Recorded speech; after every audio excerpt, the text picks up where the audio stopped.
በስግደቱ ላይ የማንግባባው ለምንድነው? በጽዮን የዘጋከው ነገር አለ ገና ከመጀመሪያው። ስለዚህ ክፍሉ ስለ ማርያም ነው ካልከኝ እዛ ክፍል ላይ ቢደም ማውራት እንችላለን። ልክ አሁን እንዳነበብኩልህ ዝቅና ከፍ ብዬ ማንበብ ነው በቃ ከኔ የሚጠበቀው። ለምሳሌ ደጆችሽ አይዘጉም ይላል። አሁን የማይዘጋ ደጅ የማርያምን አሁን እዛ ክፍል ላይ አሁን ይጃል እያነበብኩ ያለው ክፍሉን ስለማውቀው ግን ደጆችሽ ሁሌ ደጆቿ ክፍት እንደሚሆን ይናገራል። የማርያም ደጅ አሁን ለምሳሌ ኢሳይያስ ሕዝቅኤል ላይ ደጆቿ እንደተዘጉ ይናገራል። እሱ የማርያም ማፀን ነው ብላችኋል። የማይዘጋው የማርያም ደጅ ምንድነው ብዬ ደግሞ ጠይቀሃለሁ። እዛ ክፍል ላይ ክፍሉ ምንድነው የሚለውን እንድትረዳ ስለምፈልግ ነው። የተጻፈው ሁሉ ለዛ አሁን እኮ ስለተባለ ብቻ ለማርያም የሚስት ከሆነ ገብቷል። መጽሐፍ ቅዱስ ስለምስት ነው። አሁን ስግደት ካላሳየኝ ካልሆነ ሌላ ጥያቄ አለኝ። ይሄ ክፍል ያስገደኛል ካልከኝ ደግሞ ክፍሉ ላይ ደን እናወራለን። አይ ሐሳቡን ጠቅላላ አድርገን ለመረዳዳት ምን እናወራ ከሆነ በእግዚአብሔር ቃል ነው የምንረዳዳው እኮ። እኔም እኮ የእግዚአብሔርን ቃል ነው ያወራ ያለው ይመስለኛል። ኢሳይያስ 60 ላይ እንሂድ እናወራበት። ኢሳይያስ 60 እሺ ቴንክ ዩ 60:14 ላንብብልህ። እሺ አንተ የጠቀስከው ነው። ያው ያስጨናቂዎችሽም ልጆች አንገታቸውን ደፍተው ወደ አንቺ ይመጣሉ፣ የናቁሽ ሁሉ ወደ እግርሽ ጫማ ይሰግዳሉ። የእግዚአብሔር ከተማ የእስራኤል ቅዱስ የሆንሽ ጽዮን ይሉሻል። ይሄ ነው ጥቅስ አይደለ? ያስጨናቂ ልጆቿ እነማን ናቸው? አንገታቸውን ደፍተው የሚሄዱት ወደሷ ለሷ ያልተገዙ ሰዎች። እሺ ከዛ አንገታቸውን ደፍተው ይመጣሉ፣ የናቁሽ ሁሉ ወደ እግርሽ ጫማ ይሰግዳሉ። የናቋትም እነዚህ ለሷ ያልተገዙት ናቸው አይደለ? መልካም ከፍ ብዬ ላነበው ነው እንግዲህ ቁጥር 10 ጀምሬ ማለት ነው። በቁጣዬ ቀሰፌ በፍቅሬ ምሬሻለሁና ይላል። ምን ማለት ነው? በቁጣዬ ቀሰፌ በፍቅሬ ምሬሻለሁ። በቁጣ የተቀሰፈችው መች ነው ማርያም? በእግዚአብሔር ቁጣ በእግዚአብሔር ቁጣ መቼ ተቀሰፈች? አልተቀሰፈችም። አሁን እኔ ማናት እቺ በቁጣው የተቀሰፈችው ባናት?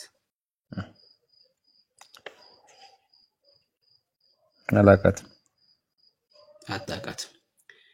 መጻተኞች ቅጥርሽን ይሰራሉ።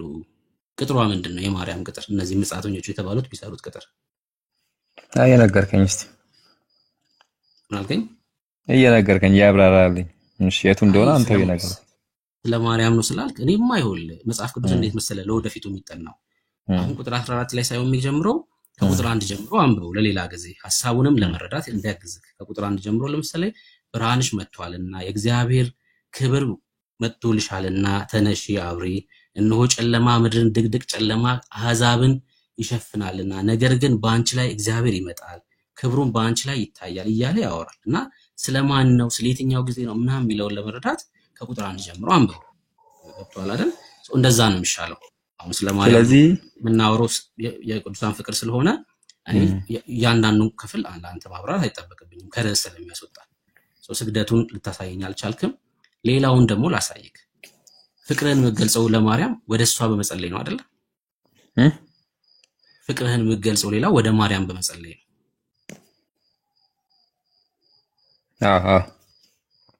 እሺ አሁን ቀጥሎ ደግሞ የማርያም ወደ ማርያም የሚደረገውን ጸሎት ደግሞ ከመጽሐፍ ቅዱስ እንመልከት። ቅድም እንደጠየቅኩ አንድ ክርስቲያን ወይም ሐዋርያ ወደ ማርያም ይጸልይ ካላሳይ። ወደ ማርያም ብቻ አይደለም ወደ ሌላም ቅዱስ ቢሆን እኔ የማርያም እንቀበላለሁ። ወደ ማርያም ወይም ወደ ሌላ ሰው ሲጸልይ የሚታይ ካለ እሱን አሳይ። ከቅዱሳን አይ የጠየቁ ክርስቲያን ወይ ሐዋርያን ያልኩ። እኛ ክርስቲያኖች ስለሆን እነሱ ህይወት እንመልከት መጀመሪያ፣ ከዛ ወደ ብሉይ ኪዳን ደግሞ ሂደት ሙሉ መጽሐፉን እኮ ነው መቀበል ያለብህ። የሐዋርያዊ ቅብብሎሽ አለን ትሎ የለ ዳዊት? የሐዋርያዊ ቅብብሎሽ በእኛ ቤተክርስቲያን አለ ትሎ የለ? የሐዋርያቶቹን ትምህርት እንመለከትና ከዛ ደግሞ በብሉይ ኪዳን ደግሞ ሄደን እንመለከታለን። መጀመሪያ ሐዋርያ ወይም ክርስቲያን ወደ ማርያም ይጸልይ ሊሆን ይችላል፣ ወደ ሙሴም ወደ አብርሃምም። እሱን መጀመሪያ ያሳየን ከመጽሐፍ ቅዱስ።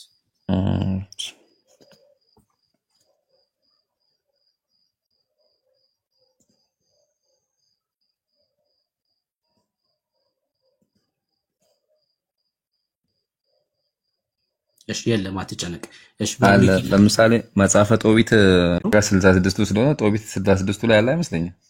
አይ ጦቢት ክርስቲያኖች ናቸው ወይ ነው ጥያቄ። ክርስቲያን ወይ ሐዋርያ ስለሆነ የጠየቅኩ።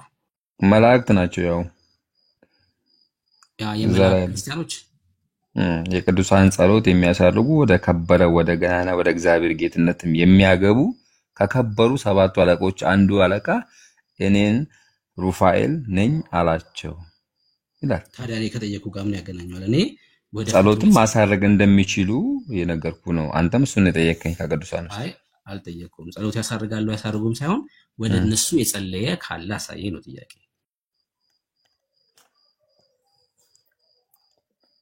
ወደ እነሱ እንዴት ይጸልያል ሲጀመር? ቆይ አንተ ወደ ማርያም አትጸልይም? እንደዚህ አስደርጊልኝ የሚሆን አድርጊልኝ ብለህ በእግዚአብሔር ስም ነው፣ በራሷ ኃይልና በራሷ ስልጣን ግን ምንም እንድታደርግልኝ አይደለም። በእግዚአብሔር ስም ነው ወደሷ የምጸልየው። ኦ ለምሳሌ በኢየሱስ ስም ነው ወደሷ የምጸልየው እንደዚህ እያልከኝ ነው። ለምሳሌ በቃ አማላጅ ናት እንደማለት ነው። ቀጥታ አማርኛ እንደዚህ ነው እያልኩ የምጸልየው ማርያም እናቴ ሆይ በጌታ በክርስቶስ ኢየሱስ ስም አማላጅ ናት እያልኩ ነው። ገብቶ ካላል አባባሉ ስማኝ ወንድም አለ አዎ፣ እስካሁን እየሰማሁህ ነው። እኔ ያላልኩትን ሐሳብ እንዲህ ነው ብለህ ወይ ደግሞ ወደ ቅዱሳኑ የጸለየ ወይ ቀጥታ ትርጓሜ ከመጽሐፍ ቅዱስ እንዲህ የሚል አውጣ ከሆነ እንዴ እናንተ መጽሐፍ ቅዱስን ራሱ 66 ነው ብሎ ማለት ሰጠክ እንደማለት አይነት ጥያቄ ነው እየጠየቀኝ ያለው። እሱ መልስልኝ እስኪ አንተ። እኔ ትምህርት ነው እየጠየቅኩ ያለሁት። አየህ ቀጥታ እንደዚህ አይነት ጥያቄዎች አያስኬዱንም። ለዛ ነው ትክክል ሆኖ አይደለም ጥያቄዎቹ። በእርግጥ ግን እንደ አጠቃላይ የለም እያልከኝ ነው ዳዊት? መጽሐፍ ቅዱስ ላይ የለም እያልከኝ ነው? ያንተ ልምምድ በመላእክት አማካኝነት ወይ ደግሞ ወደ መላእክት የጸለዩ በኦሪቱም አለ በአዲስ ኪዳኑም አለ እኮ። አሳየኛ ታዲያ። ቆንጆ ነው ካለማ አሳየኝ ታዲያ። ያወጣው እኮ ነው ከመጽሐፍ። እሺ ጠብቃለሁ። እሺ አውጣሽ ጠብቃለሁ። ሐሳቡን ከነገርከኝ ጥቅሱን ላግዝ እችላለሁ ማቀው ከሆነ ማለት ነው።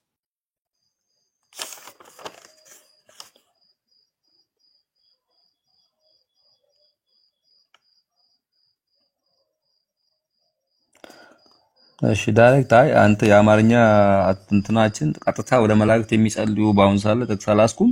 ነገር ግን መላእክት ግን እንደሚጠብቁንና እኛ እነሱን ማማረር እንደማይገባን መዝሙረ ዳዊት ላይ አለ። እኔ እሱ አይደለማ ጥያቄ። እኔ አሁን ስለ ጸሎት ነው። ስለ ጸሎት ነው። ወደ መላእክም ይሁን ወደ ማርያምም ወደ ሙሴም ሊሆን ይችላል የጸለየ ካለ አሳየን። ጸሎት ነው ጥያቄያችን ነው።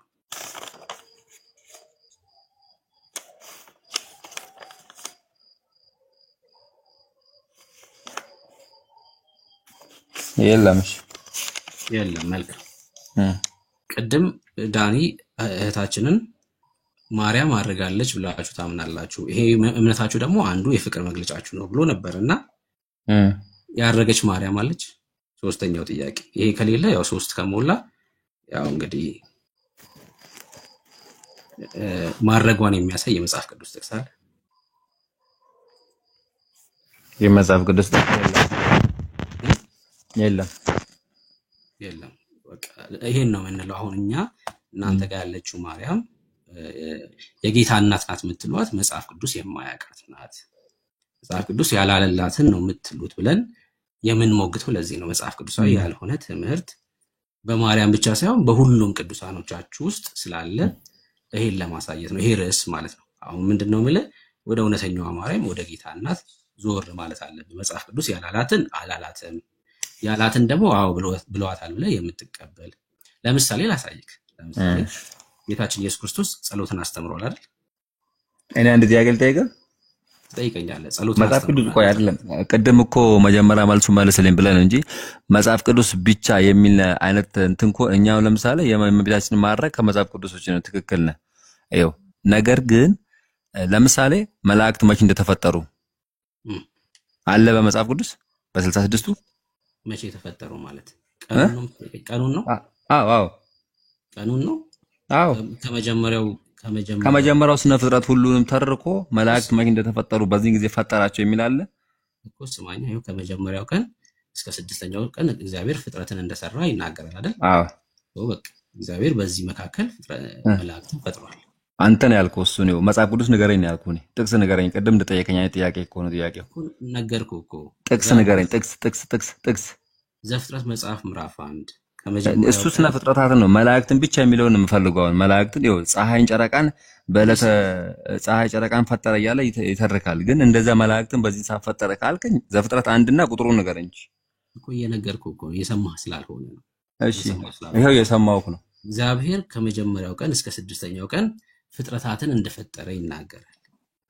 መላእክት ደግሞ ፍጡር ስለሆኑ በእነዚህ ቀናት ውስጥ ተፈጥረዋል። እንዴ ጨረቃና ከዋክብት ተጠቅሰው ነው መላእክት ያልተጠቀሱት? አዎ እኮ ስማኝ አንዴ። ዘፍጥረት መጽሐፍ ላይ መላእክት ሐሙስ ከቀኑ 6 ሰዓት ላይ ተፈጥረዋል ተብሎ ስላልተጻፈ አንተ ከኪሳ መተህ የምትጨምረው አይደለም የእግዚአብሔር። አንተው ለምን ጥቅስ አሰጠኝ? መላእክት በዚህ ጊዜ ተፈጠሩ የሚለኝ ስጠኝ ከመጽሐፍ ቅዱስ። ካንተ ማብራሪያ አልፈልግም። እንደዚህ ነው የጠየቀኝው። ካንተ ማብራሪያ አልፈልግም። ግን እኮ እየነገርኩህ ነው። አሁን ችግሩ ቁጥር ንገረኝ። ለምን የምትነግረኝ? ላውጣውና ላንብበው። አንተ ቅድም እንዳነበብኩልህ አውጥተን እናንብበው። ንገረኝ ቁጥርና ምዕራፍና ቁጥሩን ንገረኝ። አሁን ይሄን እየጠየቀኝ ያለው በቃ እንደዚህ እናድርግ። ለኛ ትምህርት በቃ እንደዚህ አስኬድም። መጽሐፍ ቅዱስም ብቻ ብለህ የሉተርን ትምህርት አስኬደንም እሱ። ነገር ግን ከመጽሐፍ ቅዱስ ውጪ እንድንቀበል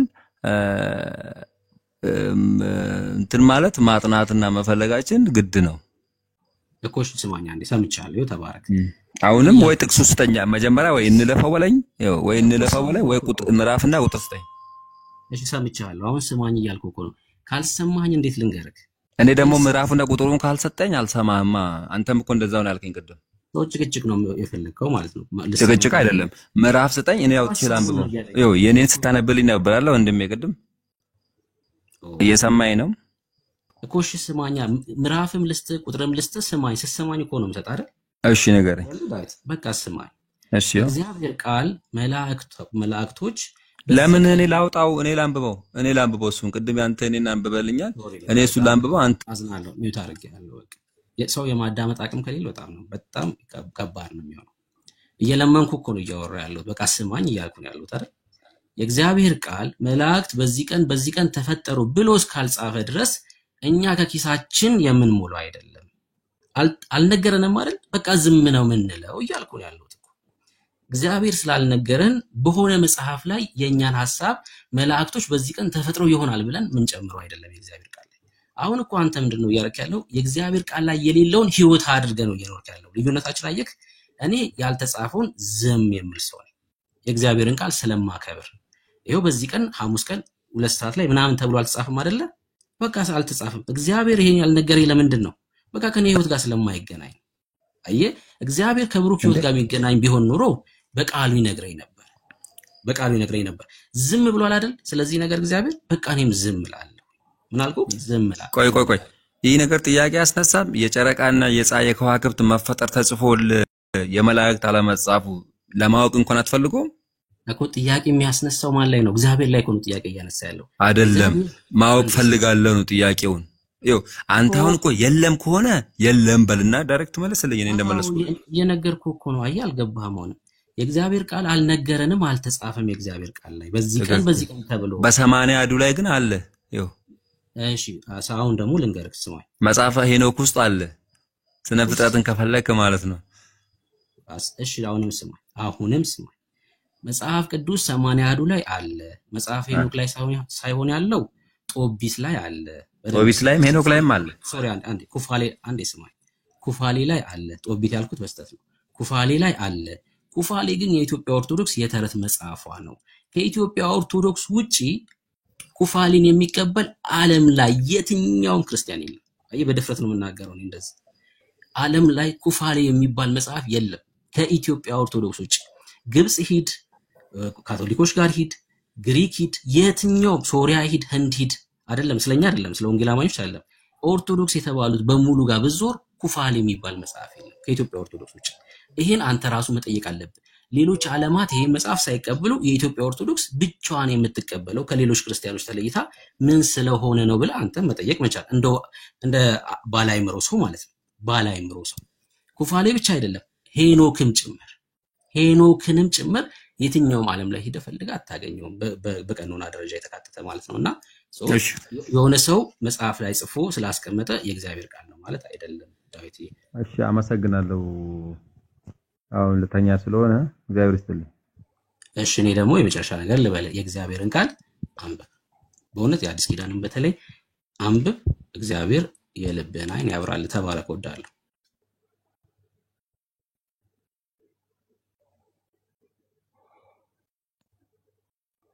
ያ ቴዲ ሄኖክንም ኩፋሌንም ኦርቶ አትቀበላቸውም። ትክክል ነው። በፍትሐ ነገሥት አይደል ቴዳይ? በፍትሐ ነገሥት እሺ አላችሁ ወንድሞች ኤርሜ። እሺ ብሩኬ ያኔ እሺ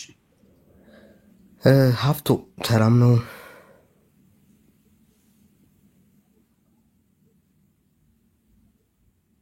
ሀፍቶ እሺ ዮናስ አቤት። እሺ ሰላም። ከየት ቤተ እምነት? ኦርቶዶክስ። እሺ እንኳን ደህና መጣ። እንኳን ደህና ቆያችሁ። መጽሐፍ ቅዱስ ውስጥ የሌሉ ቅዱሳንን ለምንድን ነው የምትወዷቸው? መጽሐፍ ቅዱስ ውስጥ የሌሉ ቅዱሳንን ለምን ነው የምትወዷቸው? አይ መጽሐፍ ቅዱስ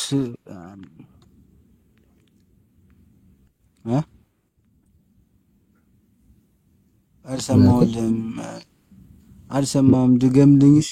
መጽሐፍ ቅዱስ ውስጥ የሌሉትን ለምሳሌ እናንተ ጋር ያለችው ማርያም መጽሐፍ ቅዱስ ውስጥ የለችም። እሷን ማርያም ለምን ነው የምትወዷት? አይ የጌታችን የኢየሱስ ክርስቶስ እናት ስለሆነች።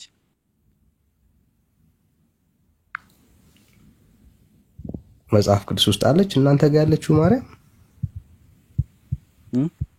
እናንተ ጋር ያለችው ማርያም መጽሐፍ ቅዱስ ውስጥ አለች? እኔ መጽሐፍ ቅዱስ አላነበብኩት። መጽሐፍ ቅዱስ ሳታነብ በግምት ነው በግምት ነው እየነገርከን ያለው? አይ ግምት አይደለም። እኔ እየነገርኩት ያለው እውነተኛውን ነገር ነው እየነገርኩ። መጽሐፍ ቅዱስ ግነት አላነበብኩም እያልኩ ነው እኮ። አላነበብኩም ሳታነብ ነው መጽሐፍ ቅዱስ ውስጥ የሌለችውን ማርያም እየተቀበልካት ያለው? አይ አውቀበታለሁ ነው።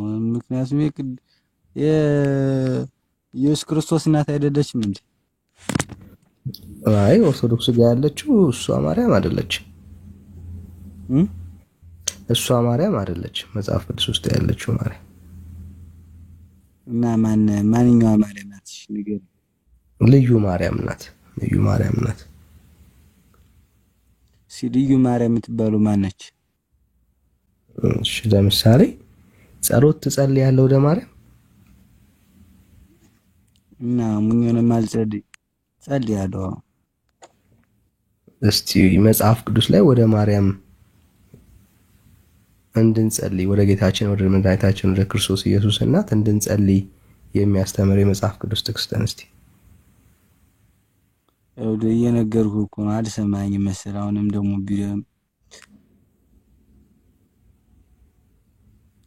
መጽሐፍ ቅዱስ አላነበብኩም። የምጠይቀው ነገር ጠይቀኝና። ኦኬ አሁን በእርግጥ ጠይቀኛል። እሺ የሰው መረጃ ነገር ላቀርብልህ አልችልም። የሰው ምስክር እሺ ጥራ። 3 የሰው ምስክር። እንዴት? ለምሳሌ ምን አይነት ምስክር ልጥራለህ? ጸሎት እንደምትሰማ 3 የሰው ምስክር። ታዲያ በምን ንግባባ ዮናስ? የእግዚአብሔርን ቃል ለማስረጃ ካልሰጠን ታዲያ በምን ንግባባ ወዳጄ? ማለት መጽሐፍ ቅዱስን ማስረጃ ካልሰጠን በምንድን ነው የምንግባባው? የእግዚአብሔር ቃል እንደ ማስረጃ ካላቀረበን እንዴት ነው የምንግባባው ወዳጄ? አይ እኔ በዚህ የእግዚአብሔር ቃል የምሰማው በእንደሆነ ታውቃለህ? በቤተሰቦች ነው። ኦኬ በቤተሰቦች አማካኝነት ነው የእግዚአብሔርን ቃል የምትሰማው? አንተ ለምን አታነብም የእግዚአብሔርን ቃል? ለምን አታነብም አንተ? እኔ የምልህ አንብበሃል ግነት መጽሐፍ ቅዱስ? አዎ አንተ ለምን አታነብም ነው ያልኩህ። አይ እኔ ማንበብ የማልፈልግ ምክንያቱም ወደ ሌላ ሃይማኖት ቀያራለሁ ብዬ ስለማስብ ነው። ኦ መጽሐፍ ቅዱስን ስታነብ ሌላ ሃይማኖት የምትቀየር ይመስላል? አዎ ኦኬ ሶ ሳታነብ እዚሁ ቁጭ ብለህ ቤተ እምነት ላይ ኦርቶዶክስ ሆነ እንድጨርስ ነው የምትፈልገው ማለት ነው? አዎ ኦኬ ሶ አሁን ላንተ ያለን ምክር ወንድም አለ ስታነብ የእግዚአብሔርን ሐሳብ ነው የምታገኘው። የእግዚአብሔር የሆነውን እውነት ነው የምትረዳው። የእግዚአብሔር የሆነውን ሐሳብ ባለበት መኖር ነው ለአንተ ደግሞ የሚጠቅመው የሚያዋጣ እሱ ነው። የእግዚአብሔር ሐሳብ የሌለበት ቤተ እምነት ውስጥ የእግዚአብሔርን ቃል ሳታነብ እየኖርክ ከሆነ ምንም አይጠቅምህም። ህይወት የለውም። ገሌ ኦርቶዶክስ ነው ከመባል ባሻገር ሌላ ላንተ ለነፍስ የሚጠቅም ነገር የለውም። መጽሐፍ ቅዱስ ምን እንደሆነ ታውቃለህ ወዳጅ? እሺ ወንድሜ እየሰማሁ። መጽሐፍ ቅዱስ የአምላክ የፍቅር ደብዳቤ ነው። ለሰው ልጆች ሐሳቡን ፈቃዱን ያስረዳበት። እዚህ እግዚአብሔርን ወደዋለሁ ካልክ መጽሐፍ ቅዱስን ማንበብ መቻል አለብህ። እግዚአብሔር አንተን ሐሳቡን የሚነግርህ በመጽሐፉ በሱ ቃል ውስጥ ስላለ የእግዚአብሔርን ቃል ካላነበብክ ህይወት አይኖርልህም። አታርግም። በመንፈሳዊ ህይወት የእግዚአብሔርን የፍቅርንም ሐሳብ አትረዳም ብራዘር። እሺ መጽሐፍ ቅዱስን አንብብ። እሺ አነባለሁ። መጽሐፍ ቅዱስን አይ እንድሳቀ ደግሞ ፈልጋለሁ። ይሁን በቃ ኢየሱስ ይወዳል የምንልህ እሱ ነው። አሁን መጽሐፍ ቅዱስን ስታነብ የእግዚአብሔር የማዳኑን ተስፋ ደስታን ታደርገዋለህ። እግዚአብሔር ላንተ የገለጠበትን ፍቅር እንዴት መዳን እንዳለብህ ትረዳለህ። መጽሐፍ ቅዱስን ካላነበብክ ግን የእግዚአብሔርን ሐሳብ ሚስት ታደርጋለህ። እምነት ደግሞ የሚመሰርተው በእግዚአብሔር ቃል ነው። ለምሳሌ እምነት አለህ በእግዚአብሔር ላይ እግዚአብሔር ላይ እምነት አለኝ የምትል ከሆነ ያ እምነት የሚመነጨው በምታነበው በእግዚአብሔር ቃል ላይ ነው። መጽሐፍ ሲናገር እምነት ከመስማት ነው መስማትም በእግዚአብሔር ቃል ነው ይላልና እንደ እግዚአብሔር ቃል ያልሆነ እምነት ካለ እሱ አይጠቅምህም። አይጠቅምህም። ስላንተ በመስቀል ላይ አንድ ነገር ብቻ ያው በርሱ ላልመጣ እችላለሁ እንደደበረ ግን ምክንያቱም መጽሐፍ ቅዱስ አላነበብኩም እያልኩ ነው። እንደዚህ አይነት ነገር ማጋጥመኝ ስለሚያውቅ ብዬ ነው። እኔ የኦርቶዶክስ እምነት ተከታይ ነኝ። በቃ የለም የኦርቶዶክስ እምነት ተከታይ ነኝ እኔ እና ሁሌ ሌላ ምናምን ሲገባ እንደዚህ ነገር ምናምን ያጋጥመኛል አትልም? እና ሃናን የምትባል በርግጥ ልታውቃት ትችላለህ። በዚህ እንደዚህ ነገር ምናምን ታውቃለህ? ሃናን አታውቃትም? ሙስሊም ነች። አላውቃትም። እንደዚህ ላይቭ ላይ ምናምን እንደናንተ ምናምን ትወራለች እንጂ አውራችን ያላውቃት ለመስበክ ምናምን ትሞክራለች እንደማለት ነው። ካንተ ህይወት ጋር ምን አለች መሰለህ? የሆነ ሰዓት ላይ ማታ ላይ ነው የነበረ ምንድነው እምነት አለች። ኦርቶዶክስ አልኳት። ኦርቶዶክስ ነህ አለች። አዎ አለች። እና አምላክ ይሞታል ወይስ አይሞትም አለችኝ። አይ አይሞትም አልኳት። በእርግጥ ሙቷል፣ ለኛ ብሎም ሙቷል፣ ተሰቃይቷል፣ ብዙ ነገር ሆኖልናል። አይሞትም አልኳት። እኔ ደግሞ ርዕሱን አላየሁትም ነበር። ለመጀመሪያ ጊዜ ከምድር ሲወርድ ደግሞ አው ሙቶልናልም ምናምን ነገር ያስረዳል። በሶስት ቀን ውስጥ የእናንተ ጌታ ምን ነበር አለች። በሶስት ቀን ላይ ሬሳ ነበር አለች። አዎ ነበር። ከነበርም ደግሞ ተነስቶ ምናምን ከሞት ድኖ ምናምን ወደ ሰሜን እንትን ብሏል ምናምን አልኳት። አይ የእናንተ ፈጣሪ በሶስት ቀን ሞቶ ነበር። እናንተ ግነት ምን ነበራችሁ በዛን ሰዓት? ፈጣሪያችሁ ከሞተ እናንተ ምናምን ምን ነበራችሁ ምናምን ብላ አስረዳች። አይ ምናምን ብዬ ጭራሽ ዝም በግም የኔ መጽሐፍ ቅዱስ አላነበብኩም ያልኩ ነው። እኔ ማንበብ የማልፈልገው ምክንያት ምን እንደሆነ ታውቃለህ? እኔ በቤተሰቦቼ መቀጠል ስለምፈልገው። አይ አሁን ትልቁ ችግሩ ምንድነው? አያስቀጥልህም። የቤተሰብ እምነት አያስቀጥልህም። መጽሐፍ ቅዱስን ማንበብ አለብህ። ወደ እግዚአብሔር ሐሳብ መጠጋት አለብህ። ኦኬ፣ ወደ እግዚአብሔር ሐሳብ መጠጋት አለብህ። ለምሳሌ ጠየቀችው ጥያቄ በጣም ሲምፕል ጥያቄ ነው። በጣም ሲምፕል ጥያቄ ነው። መጽሐፍ ቅዱስን ብታነብ ኖሮ ታገኘው ነበር። እኔ የምልህ ቆይ አንዴ ሰማይ ሰምቼ የለ እስክታወራ እስክጨርስ ድረስ። ኦኬ፣ አሁን አንተ ትልቁ የሚጎዳህ ነገር የእግዚአብሔርን ቃል አለማንበብ ነው። ኦኬ፣ ሰው የእግዚአብሔርን ቃል ካላነበበ ይጠፋል። ዕውቀት ከማጣት የተነሳ ትጠፋለህ። ስለዚህ ዮናስ ምንድነው ማድረግ ያለበት? የእግዚአብሔርን ቃል ማንበብ መቻል አለበት። የእግዚአብሔርን ቃል ማንበብ መቻል አለበት። ኦኬ፣ የእግዚአብሔርን ቃል ባነበብክ ቁጥር ወደ እግዚአብሔር ሐሳብ ትጠጋለህ። የእግዚአብሔር የሆነውን ሐሳብ አንደርስታንድ ታደርጋለህ። ካለዛ ግን የእግዚአብሔርን ቃል ካላነበብክ ማንም መጥቶ ይቀልድብሃል። እና እኔ ማበረታታ ምንድነው መጽሐፍ ቅዱስን አንብብ። መጽሐፍ ቅዱስን አንብብ። አነባለሁ ወንድሜ። እና አልጨረስክም? ጨርሻለሁ። በቃ ለአንተ አሁን ያለን ምክር ምንድነው? መጽሐፍ ቅዱስን አንብብ። አሁን ለምሳሌ ዛሬ ብትሞት የት እንደምትሄድ ታውቃለህ? እሺ፣ የት ሄዳለሁ? ታውቃለህ የት እንደምትሄድ?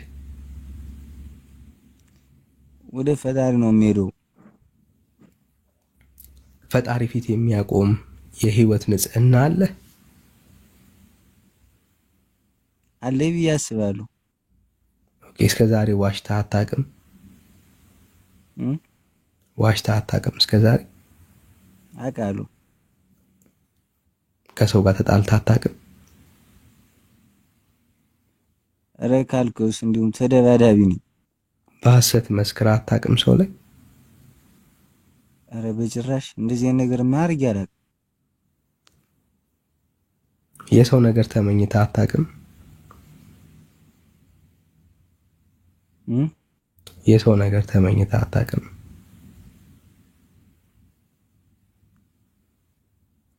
አላውቅም። ተው።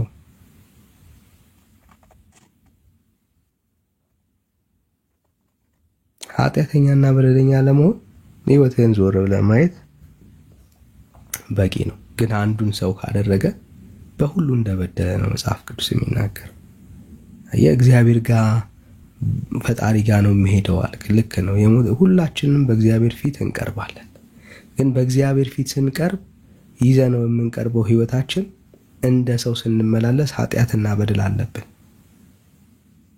ዮናስ በእግዚአብሔር ፊት ስትቀርብ ያንተ ህይወት ያንተ ማንነት በእግዚአብሔር ፊት ሲታይ ኃጢአት በደል ካለብህ የኃጢአት ደሞዝ ሞት ነው የሚለው። የዘላለም ሞት ነው በአንተ ህይወት ውስጥ የሚኖረው። ለዘላለም ነው የምትሞተው። ከእግዚአብሔር ተለይተህ ነው የምትጠፋው። እግዚአብሔር ላልታዘዙት ደግሞ ፈቃዱን ላልፈጸሙ ሰዎች የተዘጋጀላቸው ሲኦል የሚባል ስፍራ አለ። እዛ ውስጥ ነው የምትገባው ወዳጄ። እዚህ ህይወትህን ለክርስቶስ ኢየሱስ ስጠው። ላንተ ኃጢአትና በደል ኢየሱስ ክርስቶስ ሞቶልሃል፣ በመስቀል ላይ ዋጋ ከፍሎልሃል። እሱም በማመን መዳን ግን ትችላለህ። የእግዚአብሔር የጸጋ ስጦታ የሚባል የእግዚአብሔር ነፃ ስጦታ ለኃጢአተኞች፣ ለበደለኞች፣ ለእንደኛ አይነቱ በራሳችን ማንነት መቆም ለማንችል በእግዚአብሔር ፊት እግዚአብሔር ያዘጋጀው የጽድቅ መንገድ አለና ያንን የጽድቅ መንገድ አምነህ ኃጢአት በደልህን በእግዚአብሔር ፊት ተናዘህ ከእግዚአብሔር ጋር እንድትታረቅ በጌታ ፍቅር አበረታታለሁ። እግዚአብሔር ይወድሃል። አሁን ምን ነግርህ ሃይማኖት ስለመቀየር አይደለም፣ ስለ እግዚአብሔር ፍቅር ነው እያወራን ያለ ነው። ለአንተ ለኃጢአትህ ለበደልህ የሞተልህ ጌታ አለ። ይህንን ጌታ በልብ ላይ ሾመ የዘላለም ሕይወት እንድታገኝ ከእግዚአብሔር ጋር እንድትታረቅ በጌታ ሆነ ነፍስህ እንድታሳርፋት ከእግዚአብሔር ፍርድ ከእግዚአብሔር ቁጣ እንድትድን እናበረታታለን ወንድሜ፣ እናበረታታለን። እሺ ወንድሜ እየሰማሁ ነው። ያ ከፈለክ መጸለይ እንችላለን። ለምን ነው የምጸልየው? ስለ አልገባኝም። አይ እዚህ ልንረዳዳ ነው እንጂ እግዚአብሔር ይቅር እንዲል እግዚአብሔር ምሕረት እንዲያደርግልህ ደግሞ እሱ ባዘጋጀልህ በእግዚአብሔር ልጅ በክርስቶስ ኢየሱስ አምነህ እሱን ተቀበለህ ሕይወት እንደምታገኝ እሱን ላመንከው ጌታ ደግሞ ለመኖር እግዚአብሔር እንዲረዳ ለዚህ ነው የምንጸልየው ወዳጅ። ሌላ ምንም ርዕስ የለንም። እሺ ወንድሜ ምን እንደሆነ ታውቃለህ? አይ እኔ እዚህ ለመወያየት ምናምን ነው እንጂ የገባ ነው በዚህ ሰዓት። በእርግጥ አሁንም ራሱ የኦርቶዶክስ እምነት ተከታዮች ከዚህ ሊኖሩ ይችላሉ። እኔ ኦርቶዶክስ ነኝ እያልኩ ነው። ሰምተኛል? አዎ እያልከኝ ነው። እኔ አሁን ስለ ሃይማኖት አልነገርኩም፣ ስለ እግዚአብሔር ፍቅር እንጂ ምን ያገናኘዋል ከኦርቶዶክስ ጋር? አይ እሺ እና ስለ እግዚአብሔር ፍቅር እየነገርክ ከሆነ እንጸልኝ የምትለኝ ወደ እናንተ ሃይማኖት ተቀየርክ እያልክ እኮ መሰለኝ። አይደለም እኔ ሃይማኖት አልነገርኩም እስካሁን ድረስ። ሰው የሚሸወደው ለዛ ነው። እኔ ሃይማኖት አልነገርኩም። አይ ኖ ተሸጉጂ አይደለም መጸለይ ባንተ ከጸለይኩ እኔ ምን ነኝ ብለህ ታስባለህ? አንተ እንደራስህ ታስበው ማለት ነው። ሃይማኖት ሳይሆን የቀየርከው ኢየሱስ ክርስቶስን ነው ወደ ልቤ የጋበዝከው። አይ እኔ ኢየሱስም ቢሆንም እኮ አሁንም ቢሆን እኮ ወዳለሁ አልወደውም እያልኩ እኮ አይደለም። እኔ አትወደውም ማለት እናትህን ትክዳለህ ወይስ አትክድም? ይሄን ብቻ ንገረኝ። አትወደውም አላልኩም። አትወደውም ሳይሆን ያልኩ እግዚአብሔር ለአንተ የሰራልህን ያንን የማዳን ስራ በህይወት ላይ አክኖሌጅ አድርገህ እስካልተቀበልከው ድረስ በአንተ ላይ የሚሰራ የእግዚአብሔር የማዳን ስራ አይኖርም። ለዚህ ነው ኃጢአተኛና በደለኛ ሆነ ዛሬ ብትሞት መንግስተ ሰማያት ልትገባ እንደማትችል የሚሰማ ዳግም የተወለደ ማንነት ከሌለ ነው። ሰው ደግሞ ዳግም የሚወለደው በእግዚአብሔር ልጅ በክርስቶስ ኢየሱስ በማመን ነው። ይሄ አሁን የወንጌል እውነት ነው። ይሄ ማለት እግዚአብሔር ሰዎች የሚድኑበትን የማዳን ተስፋ ለሰዎች የሰጠበት የወንጌሉ እውነት ነው። ሃይማኖት አይደለም። ይሄ ጴንጤ መሆን አይጠበቅብህም። ጆባ ማለት በቃ ያለህበት ቤተ እምነት ላይ አይደለም አሁን ባሪየር የሚሆነው። እሱማ ያለህበት ቤተ እምነት እኮ እስካሁን ህይወት አልሰጠህም። ሃይማኖት ህይወት ቢሰጥ ኖሮ ትድን ነበር። ዛሬ ብትሞት የት እንደምትገባ ታውቅ ነበር። ኃጢአት በደል እንዳለብህ ደግሞ ትረዳ ነበር ብራዘር። አሁን ግን ትልቁ ነገር ምንድነው? ኢየሱስ ክርስቶስ ሃይማኖት አይደለም። ኢየሱስ ክርስቶስ ማለት ይሄ የድርጅት ጉዳይ አይደለም። ለእግዚአብሔር የሚያስጨንቀው ሰዎች በልጁ በክርስቶስ ኢየሱስ አምነው ይድኑ ዘንድ ይጸድቁ ዘንድ ከሱ ጋር ይታረቁ ዘንድ የእግዚአብሔር መልካም ፈቃድ ነው። አንድያ ልጁን እስኪሰጥ ድረስ ዓለምን እንዲወዷል ነው የሚለው እግዚአብሔር ቃል። ኦኬ የእግዚአብሔር ቃል አንድያ ልጁን እስኪሰጥ ድረስ ዓለምን እንዲወዷል። እግዚአብሔር የወደደው ምን ነው? ዓለምን ነው የወደደው ጌታ። ሁላችንንም ነው ጌታ የወደደው። ተወደናል። ያንን የእግዚአብሔርን ፍቅር ለመቀበል የግድ ጴንጤ ሆነ አይደለም አርጊውመንቱ። የግድ ጴንጤ መሆን የለብህም። ያንን የእግዚአብሔርን ፍቅር ለመቀበል የሚያስፈልገው መስፈርቱ ልብህን መክፈት ነው። ይሄን ጌታ ለመቀበል መዘጋጀት ነው። እግዚአብሔር ሆይ ኃጢአተኛ ነኝ፣ በደለኛ ነኝ፣ አንተን በድያለሁ፣ አሳዝኛለሁ። ስለኔ ኃጢአትና በደል በመስቀል ላይ በከፈልከው ዋጋ እንደምድን ገብቶኛል የሚል ሰው ከእግዚአብሔር ፍቅር መካፈል ይችላል። ለዓለም ነው እግዚአብሔር ልጁን የሰጠው። መዳን ይችላል፣ መጽደቅ ይችላል፣ ወደ እግዚአብሔር እውነት መጠጋት ይችላል። ክርስትና ብራዘር ክርስትና። እሺ ወንድሜ አንብብ፣ መጽሐፍ ቅዱስን አንብብ። ለማንኛውም መንፈሳዊ ጥያቄዎች ግን ከፈጠሩብህ ካለብህ ልንረዳ ልናግዝ እንችላለን። በውስጥ መስመር ልታገኘን ትችላለህ ወዳጅ። እሺ ከአይ ከዚው ልንማማር እንችላለን እንጂ ማለት ነው ወንድም። አይ እኔ መጽሐፍ ቅዱስን አንብብ ስላልከኝ አይደለም የማነበው። ችግር የለም ማንበብ ካልፈለክ እኔ ማን ፈጥሮኝ ነው ወይስ እኔ ማን ነኝ ወይስ ወደዚህ ዓለም ወይ ለመጣው ወይ ናም በሚል አስቤበት ላነብ እችላለሁ እንጂ ማለት ነው። አንተ ስላልከኝ አይደለም ማነበው። ችግር እኔ ስላልኩም አታንብብ። ችግር የለም። እኔ ማለት ምክር ነው እንደ ፍላጎትህ ነው። የእግዚአብሔር ነገርን አሁን እንደ ጥሩ ነገር ነው የነገርን። መጽሐፍ ቅዱስን አንብብ ማለት መልካም ነገር ነውና ጥሩ ነገር ነው። የእግዚአብሔርን ቃል አንብበው ነው ያልንህ። ወንድማዊ ምክር ነው የመከርን። ምክሩን እንደፈለክ ማድረግ ትችላለህ። ግን የነገርንህን ነገር ሁሉ ያስብ። ኢየሱስ ክርስቶስ ይወዳል። ለአንተ በመስቀል ላይ ሞቶልሃል። ይሄንን ነው የምናካፍልህ የምንነግርህ እሱን ነው። ይሄ ጌታ ያድንሃል፣ ህይወት ይሰጥሃል፣ ካለህበት ከየትኛውም ሸክም ይገላግላል። ወደ ኢየሱስ ፊትህን አዙር። ይሄንን ነው የምንለው ብራዘር፣ ሌላ ምንም የለንም። ተባረክልኝ ብራዘር። እሺ ወንድም አንድ ነገር ላስረዳ። በቃ ወንድም ይሄንን ብቻ አሰላስለው ወዳጄ። እቺን አሰላስላት። ጸጋ ይብዛል። ተባረክልን። እንወዳለን። እሺ ማክ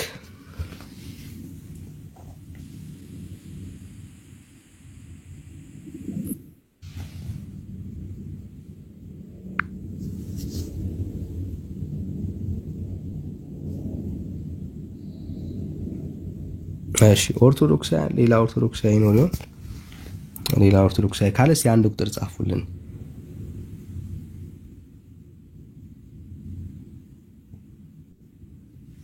እሺ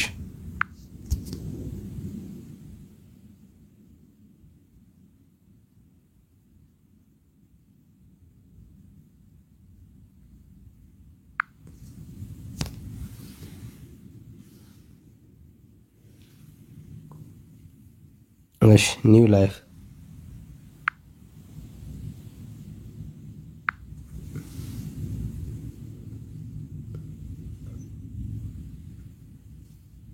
ይሰማል። ኒው ላይፍ ይሰማል። ሰላም። ከየት ቤተ እምነት መጣ? የኢትዮጵያ ኦርቶዶክስ። እሺ እንኳን ደህና መጣ። ደህና ቆየ። እሺ ወንድምነት አለ ትቀበለዋለህ? ይርምሻ አቤት አቤት። ወይ ዳጊ ወይ ይርምሻ አንተ አይደል? እሺ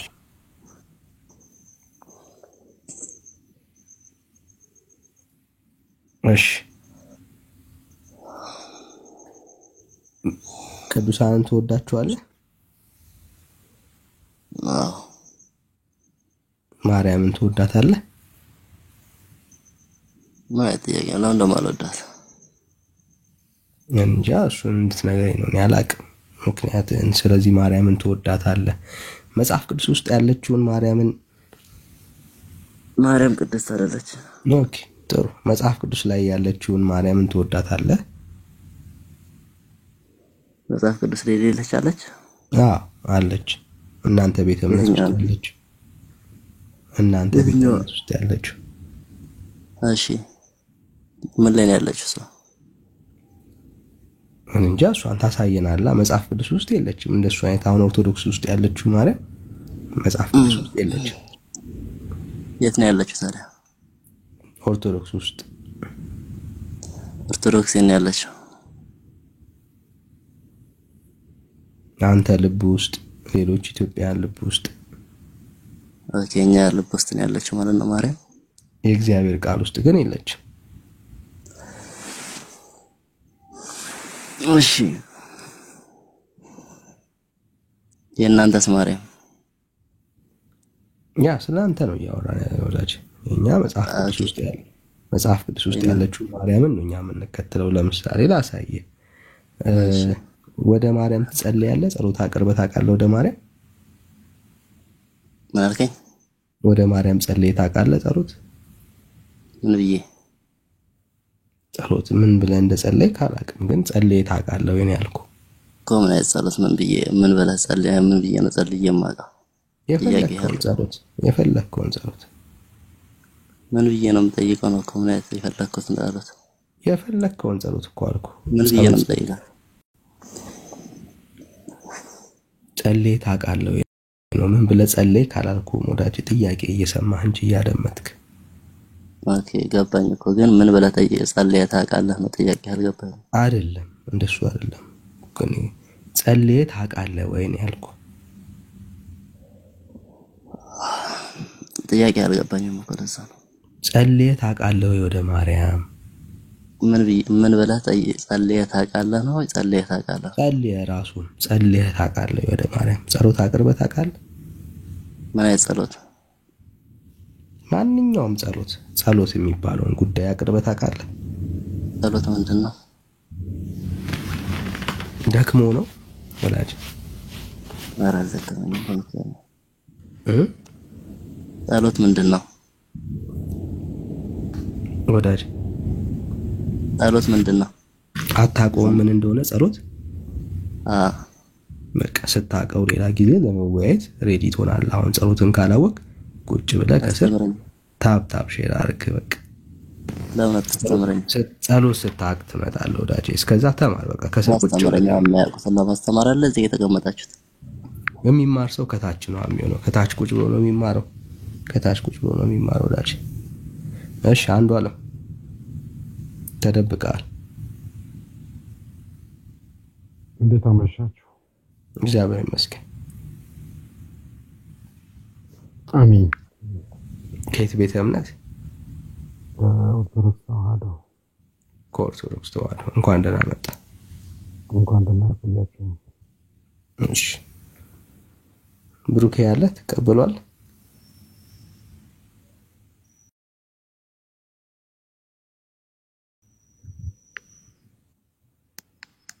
እሺ ምስራቅ ካሜራ አንዝጋው ፕሊስ፣ ይረብሻል።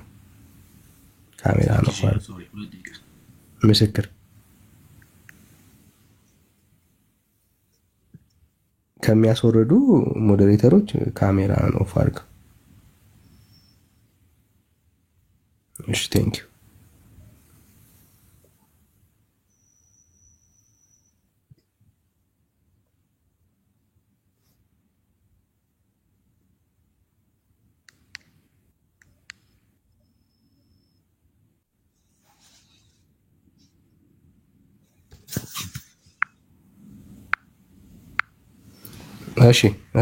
እሺ ልቀበልህ እኔ። እሺ አንዱ አለም ዳኒ መጽሐፍ ቅዱስ ውስጥ የሌሉ ቅዱሳኖችን ለምን ነው የምትቀበላቸዋቸው?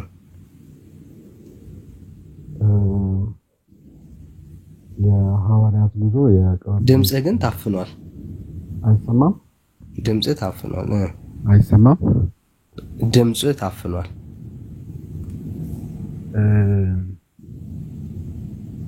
ጮክ ለማለት ሞክራለሁ። አሁን አይሰማም? ኤርፎን ከሆነ ወይ አስጠጋው ወደ እሺ አሁን ይሰማል? አሁን ጥሩ ነው። የክርስትና ጉዞ የቅብብሎሽ ነው ብዬ አስባለሁና እሺ መጽሐፍ ቅዱስ ላይ ባይኖሩም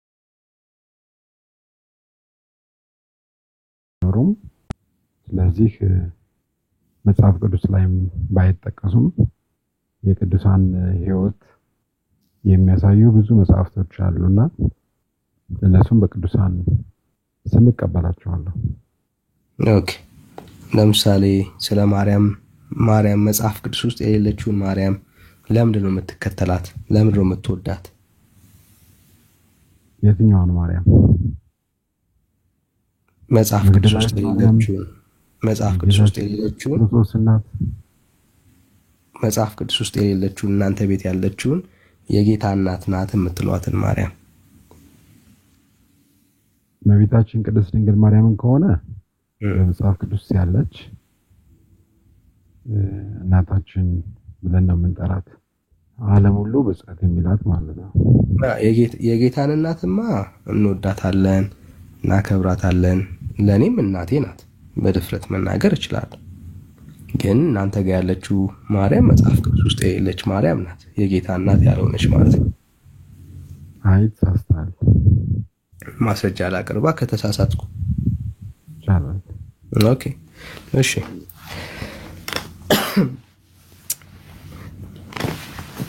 አረጋለች የእናንተ ማርያም? አዎ በደንብ። እሺ ከሞት የተነሳችና ያረገች መጽሐፍ ቅዱስ ውስጥ ማርያም አለች? መጽሐፍ ቅዱስ ላይ አይደለም የሚገኘው። አዎ ስለዚህ የለችም ማለት ነው መጽሐፍ ቅዱስ ውስጥ። ከመጽሐፍ ቅዱስ በተጨማሪ እኛ የምንቀበላቸው መጽሐፍቶች አሉ። መጽሐፍ ቅዱስ ብቻ ብለን አይደለም ምናምነው እኛ። የጠየቅኩን ጥያቄ አልሰማኝም ነበር። መጽሐፍ ቅዱስ ውስጥ አለች ወይ ስለ አሁን ያልከኝ እሱ አርጋለች የሚል ከሞት ተነስታ እኔ መጽሐፍ ቅዱስ ላይ ነው እስቲል እያወራሁኝ ያለው ስለ መጽሐፍ ቅዱስ ነው። መጽሐፍ ቅዱስ ላይ ሞታ የተነሳች ማርያም የለችም እያልከን ያለው? መጽሐፍ ቅዱስ በ81 ሆነ በ66 ላይ አርጋለች የሚል ቃል በቃል ባይኖርም ሌላ መጽሐፍት በሌላ የኢትዮጵያ ኦርቶዶክስ ተዋሕዶ መጽሐፍት ላይ ግን በዝርዝር የተቀመጠ እመቤታችን ቅድስት ድንግል ማርያም የጌታችን የኢየሱስ ክርስቶስ እናት ማድረጓን የሚገልጽ ማስረጃዎች አሉ፣ እናምናለን። ኦኬ ሶ የኔ ጥያቄ ምን ነበረ? ትዝ ይላል? ታስታውሰዋለህ? አንዴ ኦኬ መጽሐፍ ቅዱስ ውስጥ አለች ወይ ነው? አለች ያረገች ማርያም የተጻፈ ማለት ነው። የተጻፈ ከሆነ ቃል በቃል የለም። በትምህርት ደረጃ ሳለ ማርያም እንደምታረግ ጳውሎስ አስተምሯል፣ ጌታ ተናግሯል። አንተን እኮ ነው አሁን ምን መሰለህ፣ አሁን መጽሐፍ ቅዱስን በአንድ ወቅት ላይ የተሰነደው አይደለም። አሁን ስለ መጽሐፍ ቅዱስ ነው እያወራን ያለው። መጽሐፍ ቅዱስ ውስጥ አለ ወይ ይሄ ትምህርት ወዳጅ? ገባኝ። ግን አሁን ምን መሰለህ መጽሐፍ እኔ ምንም አልመሰለኝም። አለ ወይ ነው ወዳጄ። ቃል በቃል ከሆነ አታገኘውም። ከመጽሐፍ ቅዱስ ውጭ ላይ ያሉ ትምህርቶች አሉን ነው። ስለዚህ የለም በለኛ። መጽሐፍ ቅዱስ ውስጥ የለም በለኝ። የለም በቃ እንደሱ ነው የሚባለው። እሺ